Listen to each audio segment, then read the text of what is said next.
इस ट्यूटोरियल के अंदर हम लोग माइक्रोसॉफ्ट एक्सेस की डेटाबेस डिजाइनिंग को समझने की कोशिश करेंगे।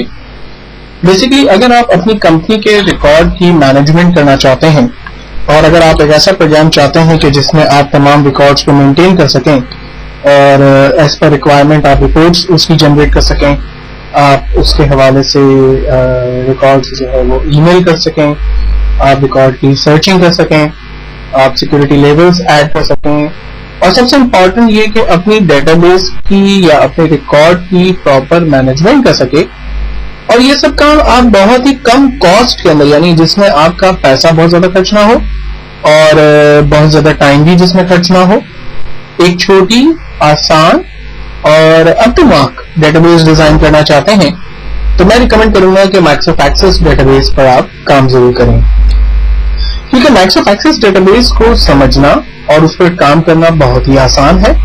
और अगर कोई एक स्मॉल टू मीडियम लेवल की ऑर्गेनाइजेशन है या बिजनेस सेटअप है और वो अपने तमाम रिकॉर्ड मैनेजमेंट और रिकॉर्ड कीपिंग के लिए अगर डेटाबेस डिजाइन करना चाहती है तो वो एक्सेस को चूज कर सकती है।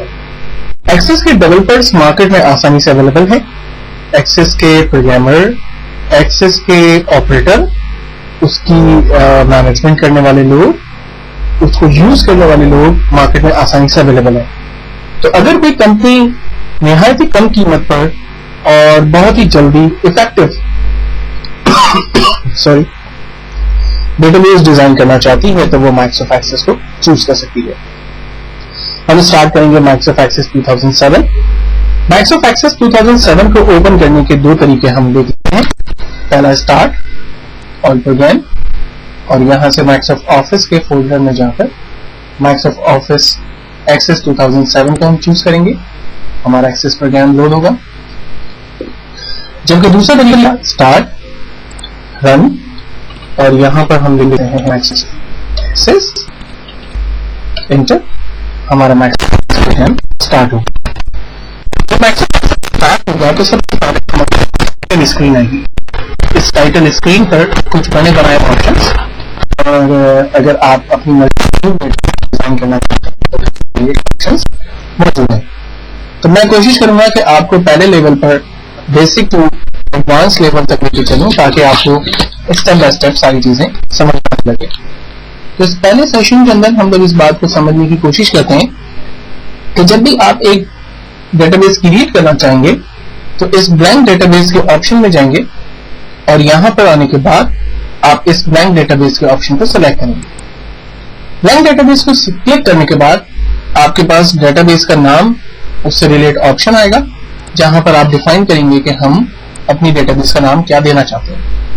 आमतौर पर जो लोग माइक्रोसॉफ्ट वर्ड, एक्सेल और पावर पॉइंट यानी बेसिक सॉफ्टवेयर के यूजर हैं उनको ये बात मालूम होगी कि माइक्रोसॉफ्ट वर्ड पे या एक्सेल पे या पावर पॉइंट पे जब भी आप कोई फाइल पर काम करना शुरू करते हैं, डॉक्यूमेंट पे काम करना शुरू करते हैं और काम कंप्लीट कर लेने के बाद अगर आप उसे सेव करना चाहें तो आप फाइल के ऑप्शन में या ऑफिस बटन के आइकॉन पे जाकर क्लिक करें और फाइल को सेव करें।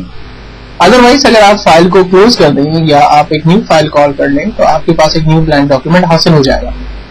लेकिन किसी भी डेटाबेस पे जब आप काम करते हैं, चाहे वो माइक्रोसॉफ्ट एक्सेस की डेटाबेस हो, चाहे वो विजुअल बेसिक .NET हो, चाहे वो ASP.NET हो, चाहे वो SQL हो, आप किसी भी लेवल पे डेटाबेस पे काम करते हैं, हर एक डेटाबेस पे काम करने के लिए लाजमी है कि पहले डेटाबेस का नाम आप डिफाइन करें।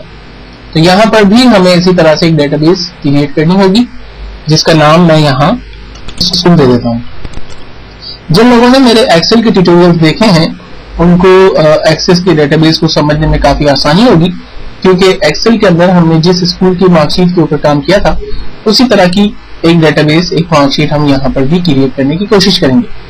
तो सबसे पहले मैंने डेटाबेस का नाम स्कूल डिफाइन किया और यहाँ पर क्रिएट की कमांड का इस्तेमाल कर दिया। देन उसके बाद हमारे पास एक स्क्रीन आई जिस पर हमें फील्ड के नाम देने की बात करता है। तो इस वक्त हम इस विंडो को क्लोज करेंगे क्योंकि अभी हमें इस कमांड की नीड नहीं है और हम अपनी मर्जी के टेबल्स क्रिएट करने का तरीका सीखेंगे।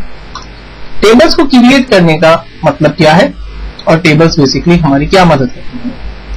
टेबल्स बेसिकली एक ऐसा प्लेटफॉर्म कि जिसके अंदर हम पर्टिकुलर टारगेटेड फील्ड्स ऐड करेंगे।